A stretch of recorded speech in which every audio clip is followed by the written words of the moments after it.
made up of long chains of amino acids.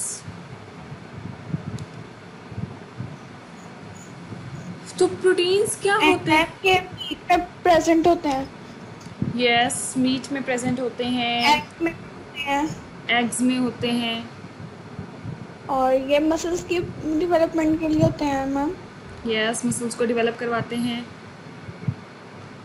So already आप लोगों को काफ़ी सारा बैकग्राउंड है प्रोटीन्स के बारे में। तो प्रोटीन्स क्या हैं? प्रोटीन्स ऑर्गेनिक मॉलिक्यूल्स हैं, बायोमॉलिक्यूल्स हैं, लिविंग ऑर्गेनिजम्स के अंदर प्रेजेंट होते हैं। मोस्ट ऑफ द टाइम्स इनका फंक्शन क्या होता है? स्ट्रक्चरल रोल प्ले करते हैं, हमारे अंदर स्ट्रक्चर्स बनाते हैं। जैसे कि हमारे मसल्स जितने भी बने हुए हैं वो किससे बने हुए हैं? प्रोटीन से बने हुए हैं। Biceps, triceps, all muscles are made up of proteins. इसके अलावा स्ट्रक्चरल रोल के अलावा प्रोटीन्स जो हैं समटाइम्स कैटालिटिक रोल भी प्ले करते हैं। कैटालिटिक रोल का मतलब है कि वो वहाँ पे हमारी बॉडी के अंदर किसी न किसी एंजाइमेटिक रिएक्शन को कैटालाइज करवा रहे होते हैं, किसी एंजाइमेटिक रिएक्शन को कैटालाइज करवाते हैं, उसको स्पीड अप करते हैं। तो वो वाली तमाम प्रोटीन्स जो एंजाइमेटिक रिएक्शंस को स्पीड अप करवाती हैं उनको क्या कहते हैं? उनको एंजाइम्स कहते हैं। तो प्रोटीन्स क्या हैं? ऑर्गेनिक मॉलिक्यूल्स हैं, हमारे मसल्स के अंदर प्रेजेंट होते हैं, डिफरेंट जगहों पे प्रेजेंट होते हैं। मोस्टली इनका फंक्शन क्या होता है? स्ट्रक्चरल रोल प्ले करते हैं। They are made up of amino acids. ये किसके बने हुए होते हैं? ये अमाइनो एसिड्स के बने हुए होते हैं। अमाइनो एसिड्स क्या होते हैं? अमाइनो एसिड्स ऑर्गेनिक मॉलिक्यूल्स हैं। इसके अलावा दे आर बिल्डिंग ब्लॉक्स। क्या हैं ये? Building block. बिल्डिंग ब्लॉक्स हैं किसके? हमारे ह्यूमन बींग्स के अंदर जितनी प्रोटीन्स प्रेजेंट हैं उन प्रोटीन्स के क्या हैं? बिल्डिंग ब्लॉक्स हैं। और सिर्फ ह्यूमन बींग्स ही नहीं, सब में जहाँ जहाँ पे प्रोटीन प्रेजेंट हैं उनके क्या हैं? ये बिल्डिंग ब्लॉक्स हैं। बिल्कुल उस तरह जैसे घर को, एक बिल्डिंग को तामीर करने के लिए हमें रॉ मटेरियल चाहिए होता है। रॉ मटेरियल में हमारे पास क्या आता है? ब्रिक्स होती हैं, ईंटें होती हैं, सैंड चाहिए हमें, सीमेंट चाहिए। तो ये तमाम चीज़ें क्या हैं? उसका रॉ मटेरियल होता है किसी भी बिल्डिंग को बिल्ड अप करने के लिए। इसी तरह लिविंग ऑर्गेनिजम्स में प्रोटीन्स को बिल्ड अप करने के लिए बिल्डिंग ब्लॉक्स चाहिए, और वो बिल्डिंग ब्लॉक्स क्या हैं? अमाइनो एसिड्स हैं। अमाइनो एसिड्स का जनरली एम्पिरिकल फार्मूला एक होता है, और उसका एम्पिरिकल फार्मूला क्या होता है? दिस। ये जो आप लोगों के सामने ये फार्मूला नज़र आ रहा है, ये एच ऊपर वाले एच से लेके ये नीचे तक, अब वो सिलेक्ट नहीं हो पाएगा क्योंकि ये इमेजेस अलग अलग इमेजेस मैंने खुद डिज़ाइन किए हैं। तो अब यहाँ पे देखें, एक हमारे पास सेंट्रल कार्बन है। आप लोग अपनी नोटबुक्स खोल लें और साथ साथ नोट करते जाएं। इस फार्मूले को अपने लिखें, अपनी नोटबुक्स में लिखें फटाफट से।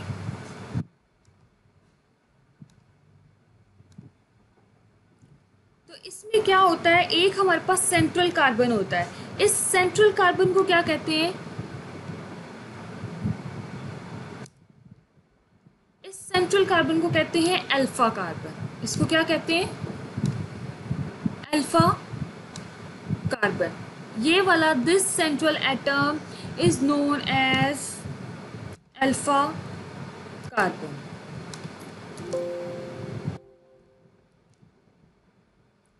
ये मैं यहाँ पे इंसर्ट कर रही हूँ और मैं आप लोगों को लिख के दिखाती हूँ। अल्फा क्या होता है? अल्फा एक साइन है जिसको आप लोग सिंबल्स में जाकर ढूंढ सकते हो। यहाँ पे ढूंढना पड़ेगा, ये रहा, दिस इज़ अल्फ़ा। ये अल्फ़ा इंसर्ट कर दिया हमने, तो this is known as alpha carbon.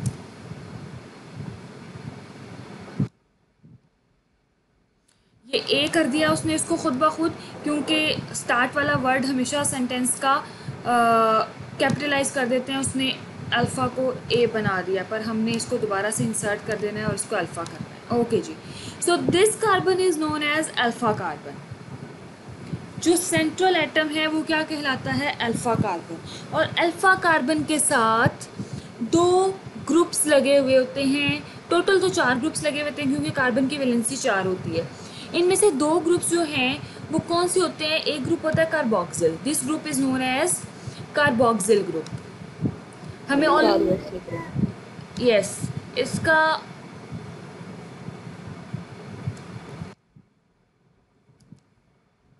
Yes, तो ये मैं आप लोगों के सामने लिख रही हूँ। ये क्या कहलाता है?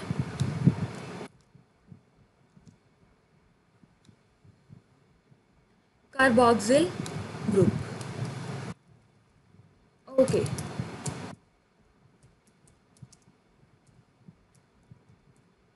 तो ये हमारे पास कार्बोक्सिलिक ग्रुप है। ये क्या है? This NH3। NH3 क्या होता है? Ammonia. Yes, ma'am ammonia. Yes, NH3 कहते हैं अमोनिया को। पर चूंकि यहाँ पर ये लगा हुआ है साथ, तो हम इसको क्या कहते हैं?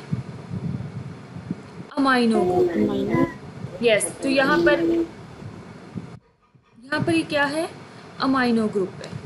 अमोनिया से अमाइनो हो गया, ग्रुप है ना, तो हमने इसको क्या कह दिया? अमाइनो ग्रुप कह दिया। तो this is the amino group. मैं आज आप लोगों के साथ स्लाइड्स भी शेयर कर दूंगी इंशाल्लाह।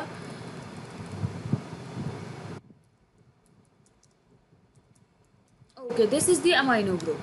तो central carbon atom is known as alpha carbon. उसके साथ दो ग्रुप्स बाइंड हुए में, उनको क्या कहते हैं? पहला ग्रुप है कार्बोक्सिलिक ग्रुप और दूसरा ग्रुप है अमाइनो ग्रुप। अमाइनो ग्रुप के बाद हमारे पास एक ग्रुप आता है R. What is R? R यहाँ पर आर क्या है? Functional group ma'am. Side chain के लिए होता है। Functional group. Yes, R side chain के लिए होता है। साइड चेन कोई भी हो सकती है। आर इज इक्वल्स टू कुछ भी हो सकता है, अकेला हाइड्रोजन एटम भी हो सकता है या कोई अल्काइल ग्रुप भी हो सकता है। अल्काइल ग्रुप्स क्या होते हैं? अल्काइल ग्रुप्स क्या होते हैं?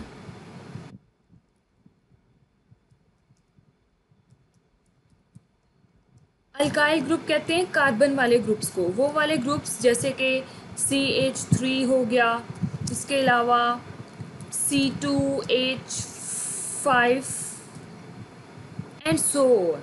तो ये वाले तमाम ग्रुप्स क्या कहलाते हैं? Alkyl groups. इस आर में, आर क्या है? आर कुछ भी हो सकता है। वो अकेला हाइड्रोजन एटम भी हो सकता है और वो कोई अल्काइल ग्रुप भी हो सकता है। अल्काइल ग्रुप्स क्या होते हैं? Methyl, ethyl, propyl, butyl. तो ये सारे ग्रुप्स क्या होते हैं? अल्काइल ग्रुप्स होते हैं। Next is fourth group. और फोर्थ ग्रुप क्या होता है? अकेला हाइड्रोजन एटम। ये आर नहीं है, ये अकेला हाइड्रोजन एटम है। लाजमी हर अमाइनो एसिड में प्रेजेंट होगा। तो अमाइनो एसिड्स एक दूसरे से डिफर कैसे करते हैं? हर अमाइनो एसिड की ये तीन चीज़ें सेम है, carbon, hydrogen, carboxyl group and amino group. सिर्फ डिफरेंस कहाँ पर आता है? आर ग्रुप पे डिफरेंस आता है।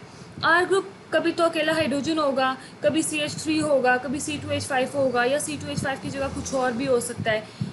अल्काइल ग्रुप्स के अलावा एरोमेटिक ग्रुप्स भी हो सकते हैं। तो H जो है, R जो है, वो अल्काइल ग्रुप के साथ साथ एरोमेटिक ग्रुप्स भी हो सकते हैं। एरोमेटिक ग्रुप्स क्या होते हैं?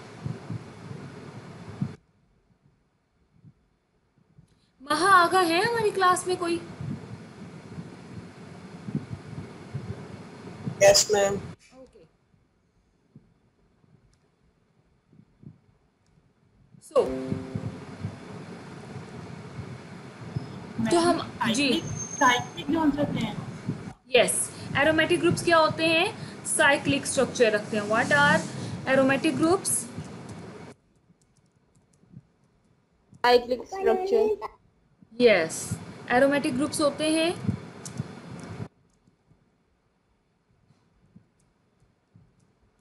बेंजीन रिंग वाले स्ट्रक्चर। तमाम वो स्ट्रक्चर्स जिनमें बेंजीन रिंग प्रेजेंट होता है, रिंग होता है, बेंजीन का रिंग होता है, वो क्या कहलाते हैं? एरोमेटिक ग्रुप्स कहलाते हैं। साइक्लिक होते हैं ये हमेशा। और साइकिल भी कैसा होता है? 6 कार्बन साइकिल होता है। बेंजीन हमेशा 6 कार्बन का होता है। मैं यहाँ पे 6 मेंबर्स की बात नहीं कर रही हूँ, 6 कार्बन्स की बात कर रही हूँ। बेंजीन के रिंग में हमेशा 6 कार्बन होते हैं, 6 कार्बन होते हैं, 6 ही हाइड्रोजन होते हैं। तो अगर आर ग्रुप की जगह कोई बेंजीन रिंग लगा होगा तो वो क्या बन जाएगा?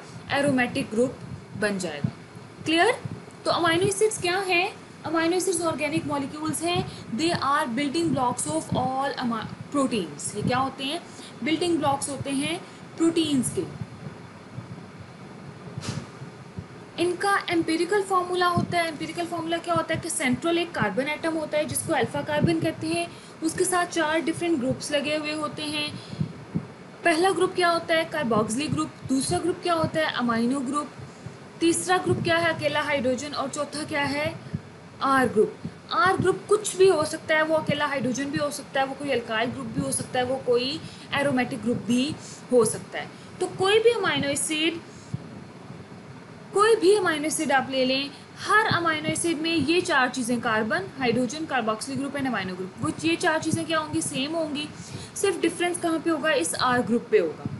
यानी कि हमारे पास डिफरेंट टाइप्स ऑफ ब्रिक्स हैं, ईंटें हमारे पास डिफरेंट टाइप्स की हैं। एक ईंट हमारे पास रेड कलर की है, दूसरी ब्राउन कलर की है, तीसरी ग्रीन कलर की है। तो डिफरेंट टाइप्स की ईंटें हैं। सिर्फ डिफरेंस कहाँ पर आ रहा है? उनके किसी साइज़ में, शेप में, चेंज में डिफरेंस नहीं आ रहा। सिर्फ कहाँ पे डिफरेंस आ रहा है? आर ग्रुप में डिफरेंस आ रहा है। आर ग्रुप वहाँ पे डिफरेंट होगा तो उसकी प्रॉपर्टीज़ डिफरेंट हो जाएंगी, वो अमाइनो एसिड पूरे का पूरा डिफरेंट हो जाएगा।